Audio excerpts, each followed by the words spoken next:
Hello and welcome to Estafet.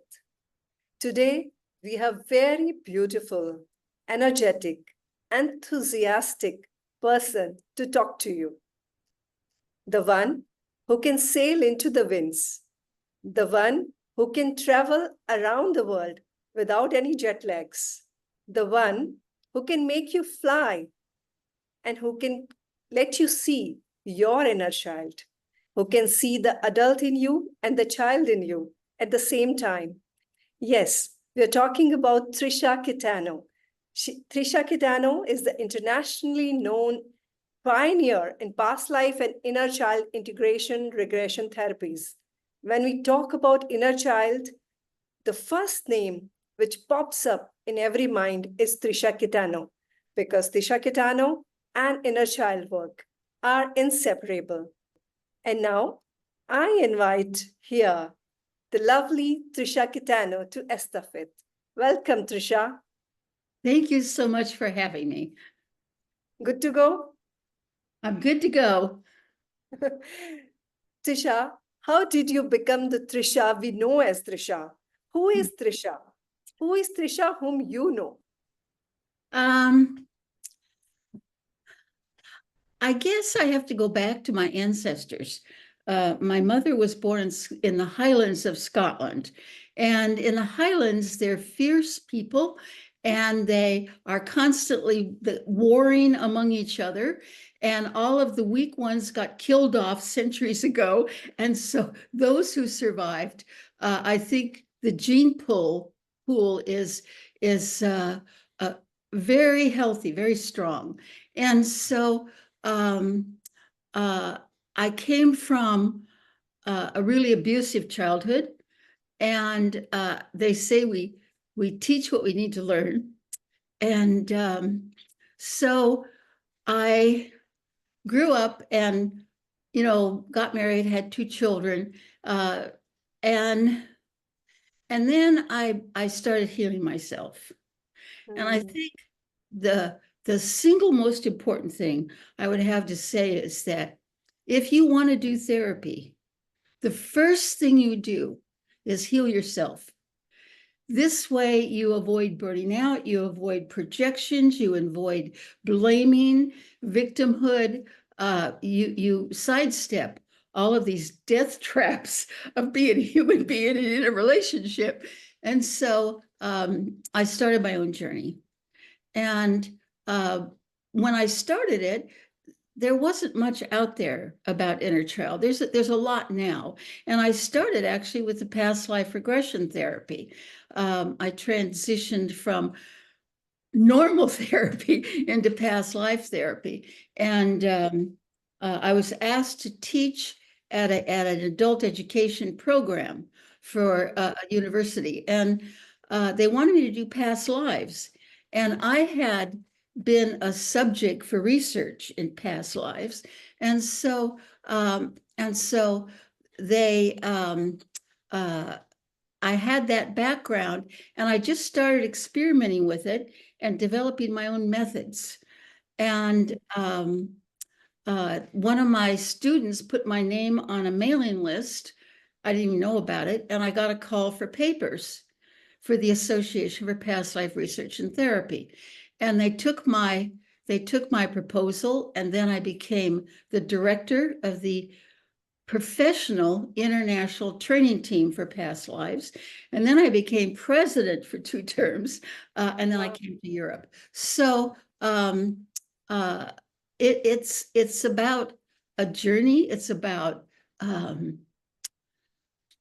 the struggle, the wonder, the glory of doing this work and healing yourself. And then as I got more and more well known in the United States, I was presenting at a conference there, and some Dutch people were there, and they invited me here. And then I was presenting at a different conference there, and a man from Japan invited me to come there. And so then it was just word of mouth all over the world. And so that's what I do now. Trisha, today we have a lot of social media, a lot many therapists. The earth itself has grown as an organization. But in your time, this was not there. Nothing, yeah. And the topic of past life was also not so easy to talk about. Well, I had So how did you struggle? Challenge? I had a board of directors of 14 licensed medical doctors and therapists. And the focus was to attempt to mainstream past life work. But I find that structures are often based on fear. And so fear demands that you control. And so when you get a group and they establish their authority, they don't want to let go of control. And so I find past life work is threatening and not accepted yet. But more and more people around the world are doing past life work and are finding the benefits of it. And the purpose is not to try and make other people adopt this tool. The purpose is to give people as many tools as possible, which is why I call my organization International Institute for Integration, Therapy, and Training, because we are multidimensional beings functioning on many different levels at any given time. And so we need to approach the client with a multidimensional approach. And that means the more tools you have, the more you're able to assist another human being to become all they could be, which is what it's about. Basically, for me, it's about how can I use what you need to help you manifest the magnitude of who you are. True. How did you deep dive into the inner child work? Because with inner child work, one name comes, that's Trisha Caetano. In doing the therapy first and then past life therapy, the concept then was that, well, all you need to do is past life therapy and that'll just automatically handle this life too. And I simply found that wasn't true. That this is the body we're in, and this is the now time that is our reality. And so this body has the neural pathways that carry the reactions to trauma. This is the brain that is signaling the signals of fear or anger or defense. And that's hardwired into the brain before we reach the age of reason. So when we're born, we are simply, we function out of what we call the reptilian brain, the primitive brain stem. And so it's a stimulus response mechanism nature has given us to help us survive. And so we need to cry when we need affection or food or care. And so we need to respond to touch, to affection. And so it's black and white, and it's stimulus response. So there's no logic in how you respond. So if trauma occurs, pre or perinatal birth, in the early childhood, everything goes directly into the brain system, the coping structures, the neural pathways, and our survival depends not on reason or logic, it depends on gut reactions of fear and pleasure and anger and helplessness. And so we hardwire in those basic impressions. And so you can't just do past life therapy or talk therapy or EMDR in my experience. In my experience, I use Gestalt, psychosynthesis, voice dialogue, past lives, future lives, present life. And so I use whatever the client needs in the moment. But what I found lacking was the present life and the present life body. And so I began to just do what was logical and do what made sense with my clients. And then I would maybe do a demo somewhere and people would say, hey, I want to do that. Would you come to my country and show us how to do that? And so that's how I became so international, is not advertising, but simply word of mouth and people recognizing the value of it. And I guess I want to separate something here. We say inner child and adult and past life, but inner child and adult, to stay with the theme. And the thing is, it's not separate. It's not a child per se. It is almost an archetypal approach, but it is a subpersonality, if you will. It's a part of us that has become arrested in the past because of trauma. So when you first come along, hopefully you have a decent time in the womb, and you have an okay birth, and you have a loving mother.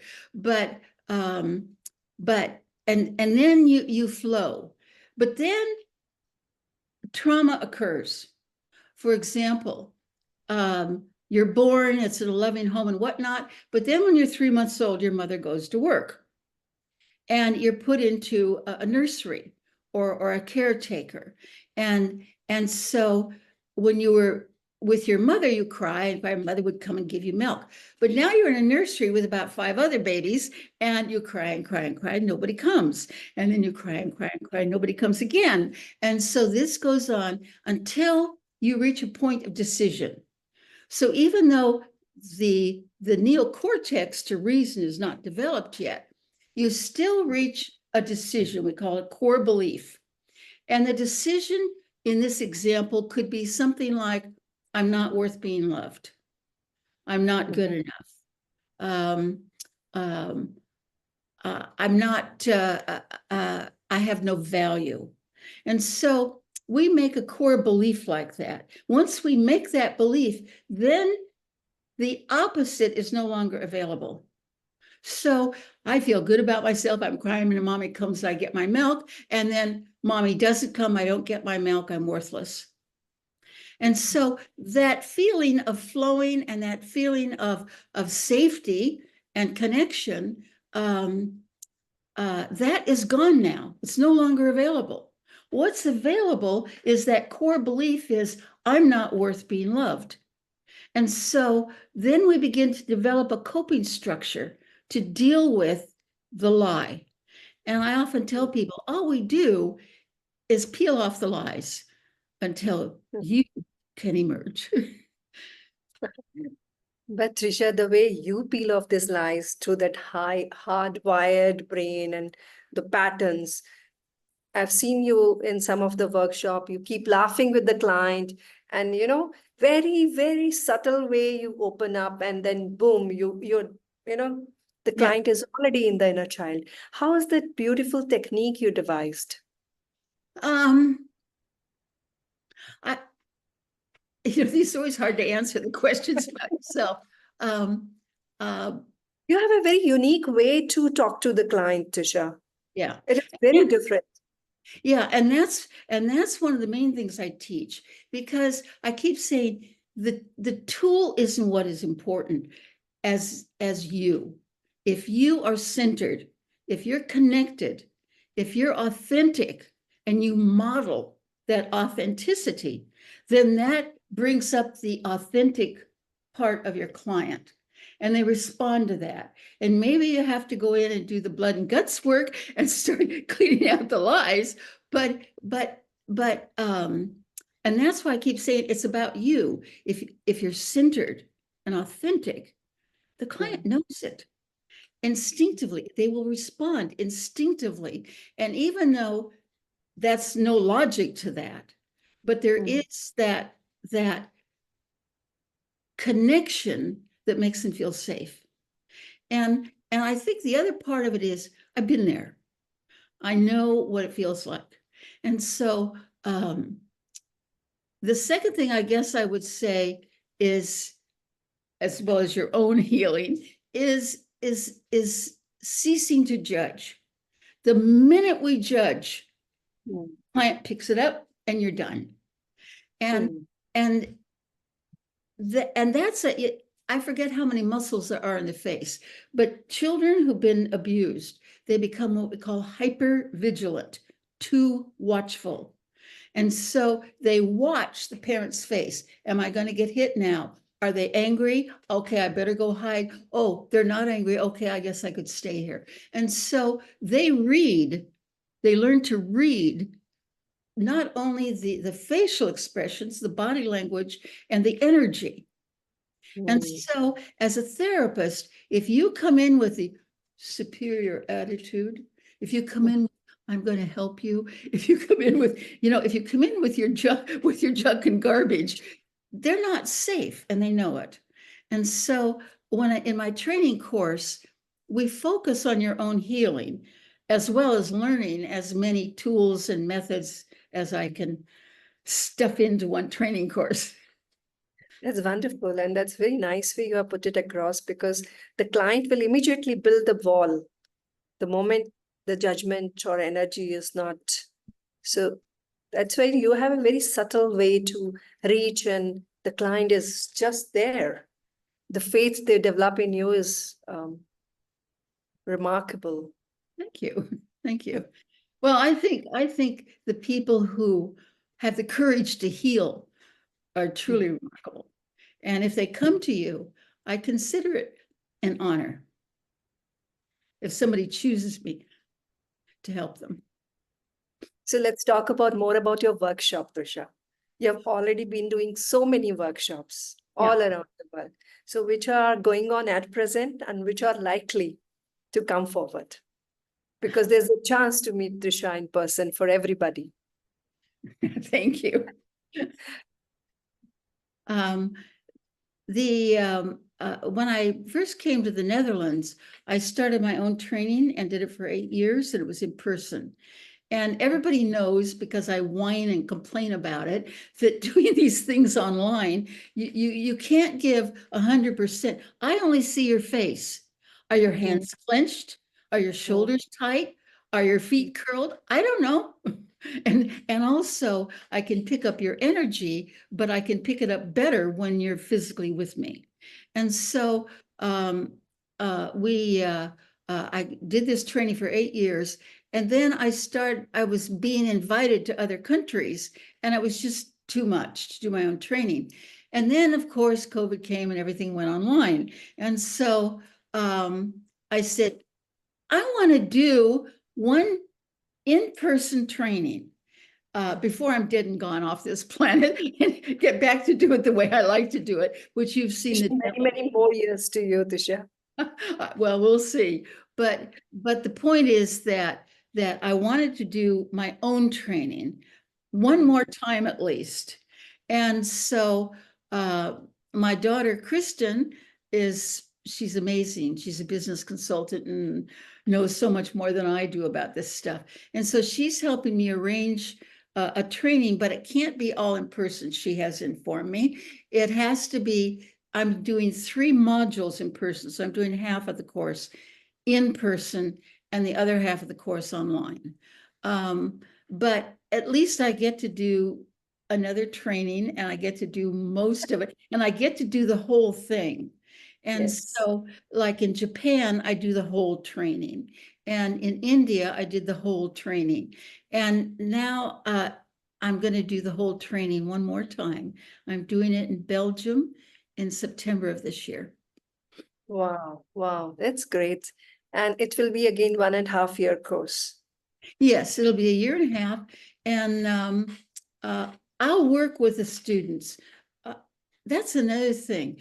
I think it's about energy, it's about flowing, it's about connecting. And so if whatever group comes together in September, if they say, no, we want it all in person, I'll go, yay, and we'll do it all in person. They say, no, you got to do more online. So I will adapt to whatever the group needs and wants. But that's my plan, is to finally, again, do a full training. That's going to be great. But only thing is, you have chosen a place. Of course, Belgium is good, beautiful. Yeah. But, the balance of online and offline is sometimes needed. With Yeah. people far off, that becomes difficult. Yeah. So, in a way, but yeah, seeing you in person all the time, it's a treat. Oh, thank you. Well, So, Trisha, I mean, you and Dr. Hans Tendam have been the pioneer in this world. How did you come across together? well, I was president of the Association of Past Life Research and Therapy, and uh, I had done a training in Los Angeles, and there was a Dutch group there, and they invited me to the Netherlands. And so Hans contacted me and said, I want to do an interview for Breast Magazine, which was at the very prestigious magazine here in the Netherlands. And so that's how I first met Hans. I liked him right away. And we became very good. Everyone does. Yeah, of course, of course. Uh, and so we became very good friends, and we would get together for dinner and have great discussions about the universe and about life and about other dimensions and whatnot. And it took me 2 years to convince him to introduce inner child work into his training. And so I did trainings for him in the beginning. And then I think other people have taken that over now, but it is now a part of the course. And I think I think it's important not to limit ourselves to one method. All you have to do is past life work. All you have to do is inner child. All you have to do is EMDR. These everything and nothing statements, as therapists, watch out for them. If a client says, I always have to be good, I never can, then you're going, we got a polarization here. We're going to have to work on, work on the two sides. So that's how I met Hans. We have a lot of fun together. We meet and walk on the beach and whatnot. Now he's in India, of course, and I miss that. I miss that connection. Haven't walked on the beach with him for a couple of years. I mean, maybe soon in Turkey, we can walk together. Well, I'm going to be in Turkey, so hopefully I will see you there as well as him. Yes. And Tisha, in long journey, you have been, I don't know how many years you have been teaching now. Did you face any challenges like as young therapist or say as a beginner, we do miss out listening to these words which you mentioned. We sometimes, client is saying something and here you can just see through the client within two layers, what he's speaking and what is behind. But we as a therapist in beginning, we lose that touch. Did you ever have any challenge in the beginning or where you said, oh, I did this wrong, I could have done that, and then you felt, oh, at the end everything was good because maybe that was the way? How do you think I learned all this? Because we see you only this way, Tisha. Yeah, well, of course, we learn by our mistakes. One of the big mistakes is I was in the rescue mode when I started this work, as are most of us who are get into this crazy business. So I used to want to have all of my clients leave happy with a pretty pink bow tied around them. And so you get somebody who's multi-trauma and you start working through this and then it doesn't give you the pink bow. So then I keep going And then I keep going. And then I keep going. And the client's exhausted. And I'm exhausted. The session is 3.5 hours. And I finally realized this doesn't work. It doesn't work. It's my need to rescue. It was my need to help these people become perfect and happy. And so I had to come back and work on my own issues. Another thing was that I was terrified of anger because of my childhood. And so a client would, and for 2 years after I started doing therapy, I finally noticed that none of my clients got angry. They would cry or go deep or anguish or enlightened, excuse me, but they never got angry. So I thought, well, I better get in therapy. So I started working on my fear of anger. And then I finally got through that. And then the very next client I had was a man, and he got furious. And he said, I'm so angry. I feel like tearing your office apart. I said, good, do it. And he looked at me, he says, oh, but I said, are you willing to work on the anger? And he said, yes. So the point is that he read somewhere that I couldn't handle anger. And so he didn't allow it. And that was me. That wasn't him. I couldn't hold the space for his anger. And we have to do enough of our own work to hold the space for anything that comes up. And not getting into it now, but I have heard horror stories of what has been done to children, usually by their adult parents and sometimes by older siblings, horror stories that you would not believe. And if I went into the horror of what was happening to them, I couldn't do this work. I'd burn out. But the way I work is I work with the pain and the horror and the trauma, but I connect with the being, the soul. And so I hold that, not consciously, but I hold the space for the authentic self to emerge. And but so that's one of the dimensions I'm talking about, that we work on so many different levels with the client. At one moment, we don't even know we're doing it.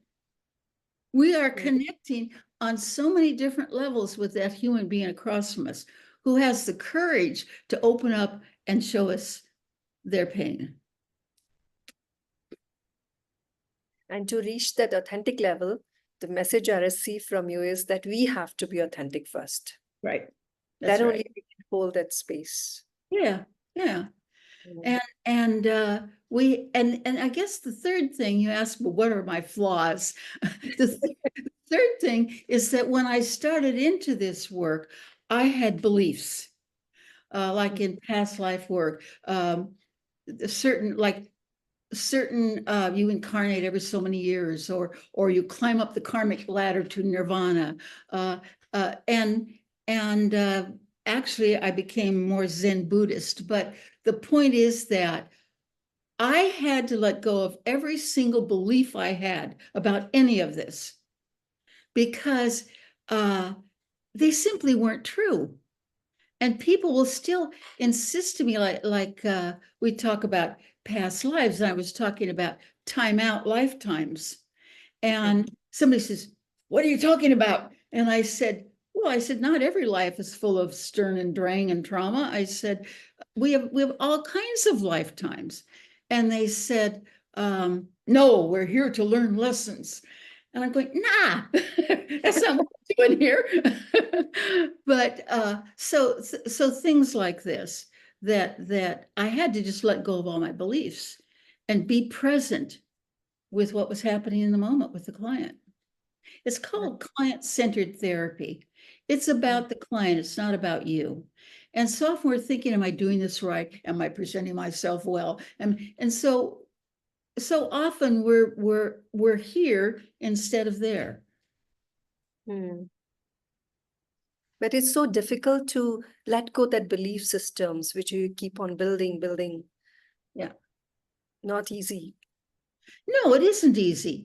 The way a person looks, the way they dress, the defenses they present you with. If you judge those, you're not going to be able to give the space for healing. Trisha, what is your message for fellow therapists, especially the beginners? I just gave it. Yes. And what will be your message for Earth?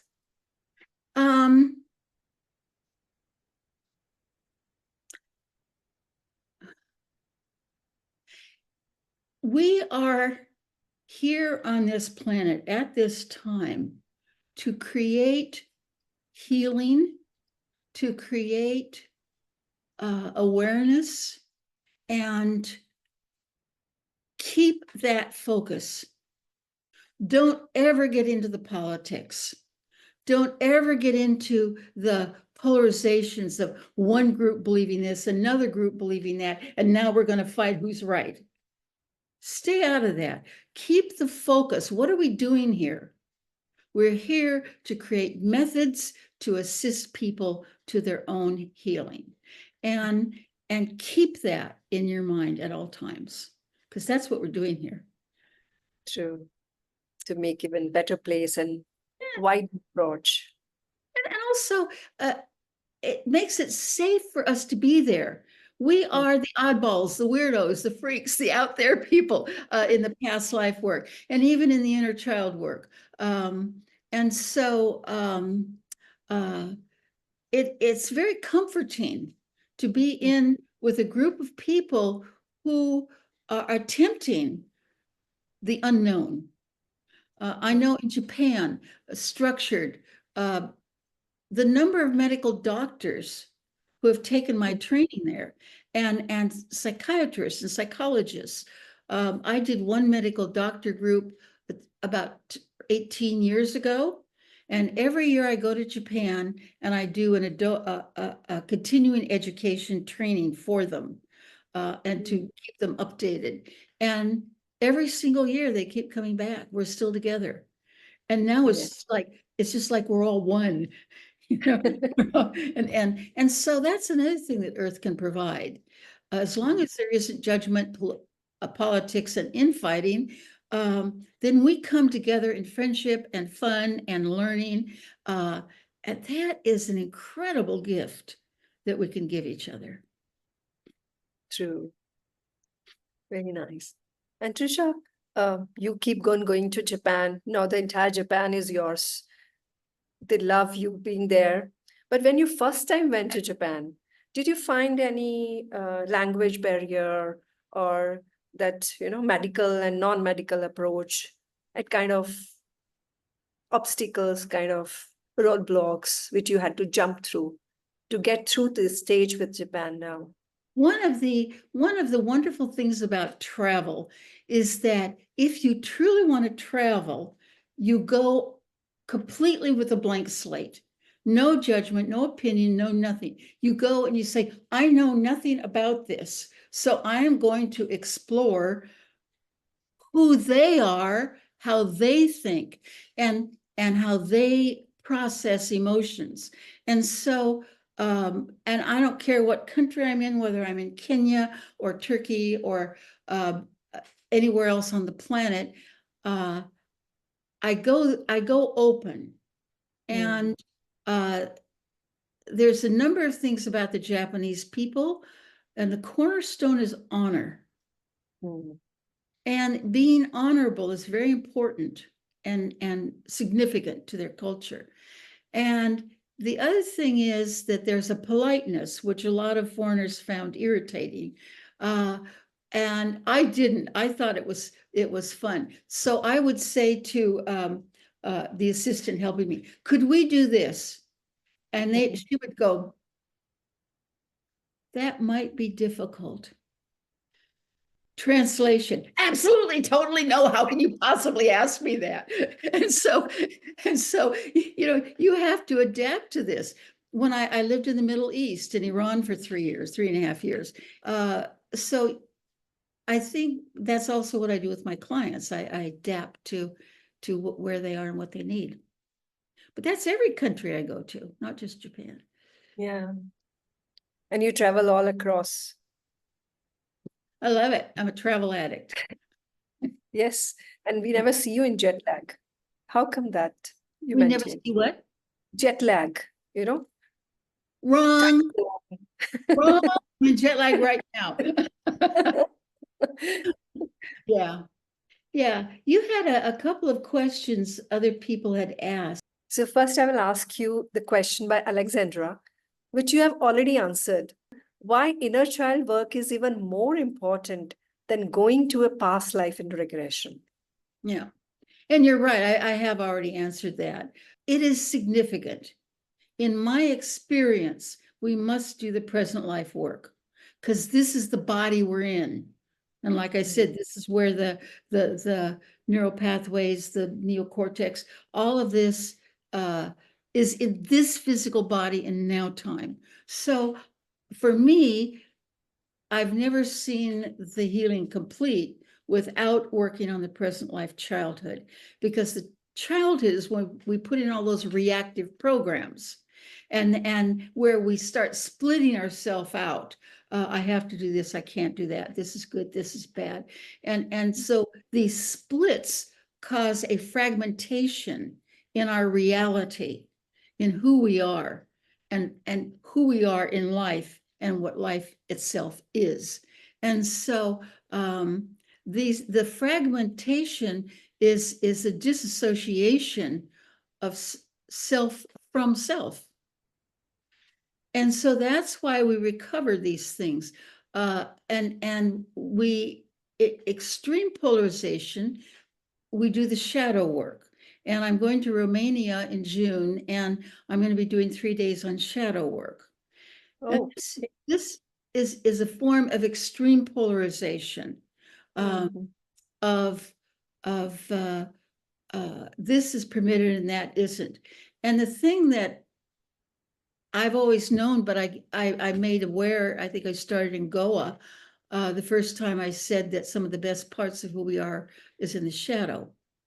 And so it's not the evil, it's the fragmentation, it's the disassociation, internal disassociation of self from self, as I said, that we need to be whole.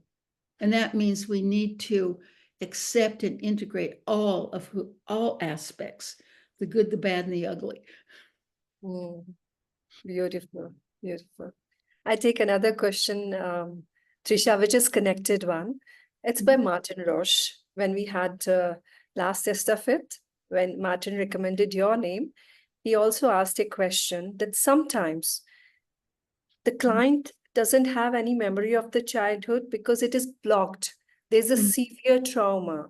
So the client can't even imagine to connect with anybody because in order to protect, there's a lot of resistance from the client.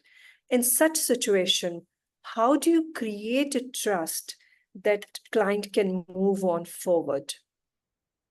You're looking Because at he had such a client. yes, we all get a client like that, more than one. I mean, in my history, I don't know how many clients like that. And so what we have to understand is we're not looking at resistance. We're not looking at control, being controlled as the therapist or controlling as the therapist. We're looking at not fear, we're looking at terror. We're looking at base terror in another human being. And if you had a beaten dog and the dog was cowering and terrified, you would say, okay, come on now, dog, eat your food. Now let me pet you. You wouldn't do that. You have to, when you get a client like that, get off any concept of, I have to rescue them or help them. The approach is, what do you need right now? And so I have an axiom in my training: if it works, do it. If it doesn't work, don't do it. It's that simple. I don't care how great your strategy is. I don't care how mentally brilliant you are in the way you create a session.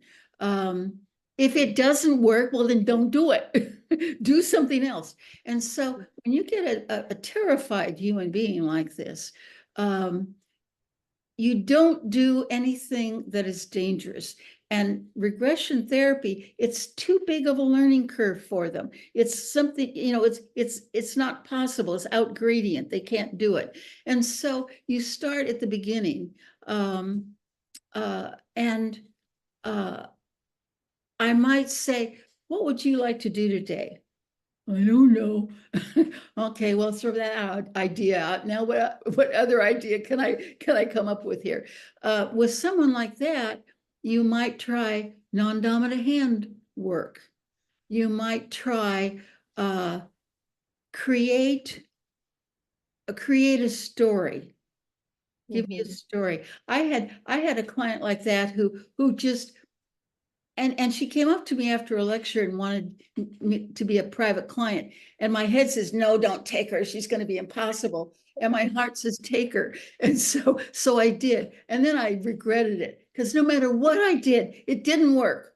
It was just, and she presented like this. And so one of the methods I use, I said, do you have any photographs of your childhood? Yes. I said, could you bring some of them? I'm trying to get her to connect right to her childhood and her family. So she brings these photographs, about 6 of them, and every single photograph starting at the age of 2. Oh, God. Boy, is that hardwired in. And so I said, makeup, and I tried a number of things. They didn't work. And then I tried non-dominant hand work. And I said, and we were working on anger. And I said, we had done several sessions, just tiny progress. And I said, what color is your anger? And she said, red.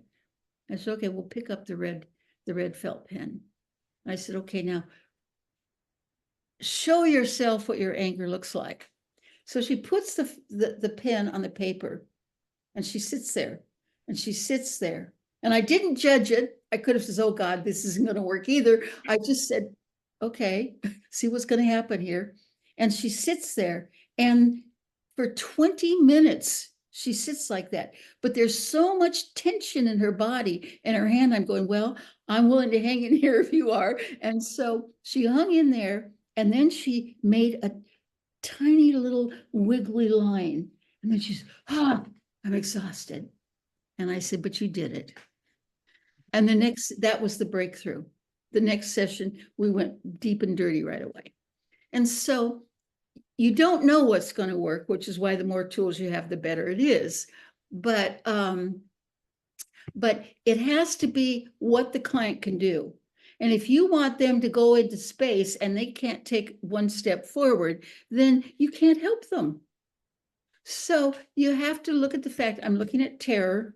How can I create the environment for them to be safe? And one of the things you can do, and this sounds weird, is give them control. Because if you want to control someone, you make them afraid. So if you try and control, you set up a counter indication with the client. And so with a client like that, I say, what would you like to do? Well, here's a couple of things. Are you interested in trying any of them? And so I'm not God telling them what they have to do to heal. I am giving them the space to know that I'm not going to hurt them. I'm not going to hit them, yell at them, scream at them. I'm not going to cause them pain. I'm going to step back and say, now, yeah, thank you.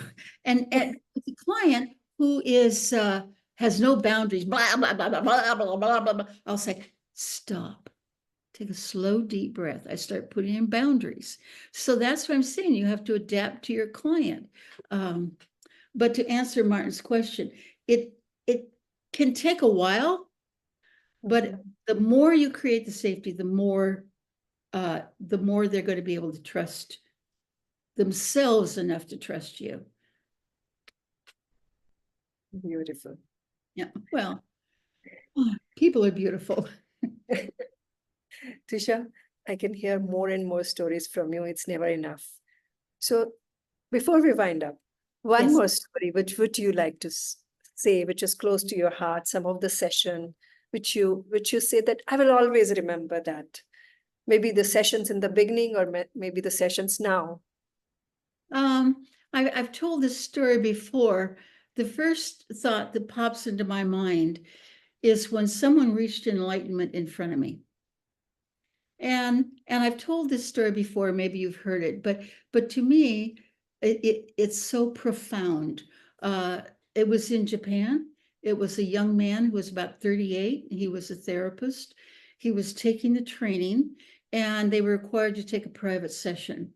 And so he came in for his private session, and I did this instance, I did a past life with him.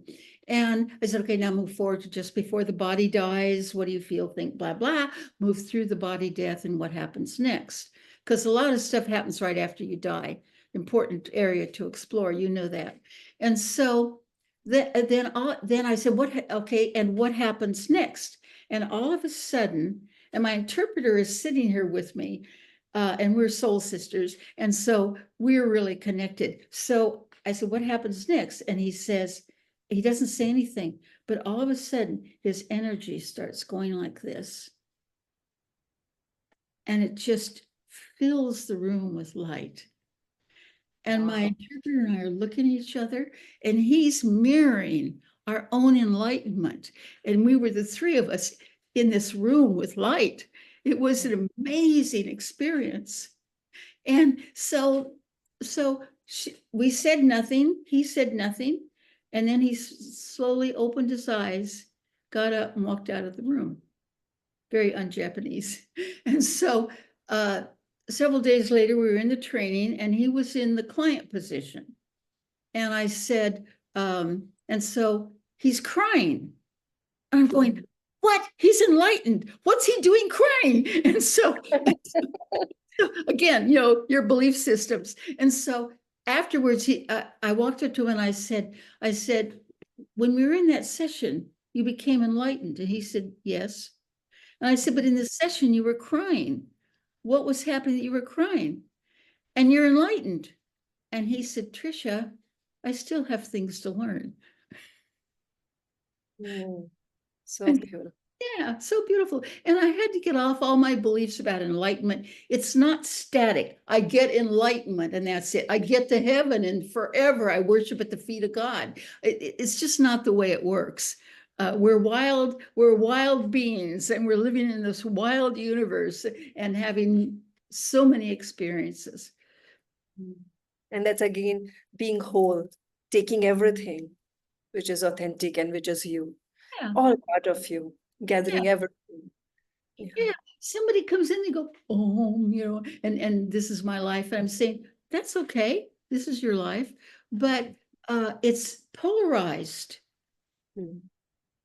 For me, I'd die of boredom in heaven. I'm here to enjoy life. And so I think carpe diem, seize the moment. I once on a television interview, the first time I was asked, what advice do you have for our viewers? And I said, a line from a play.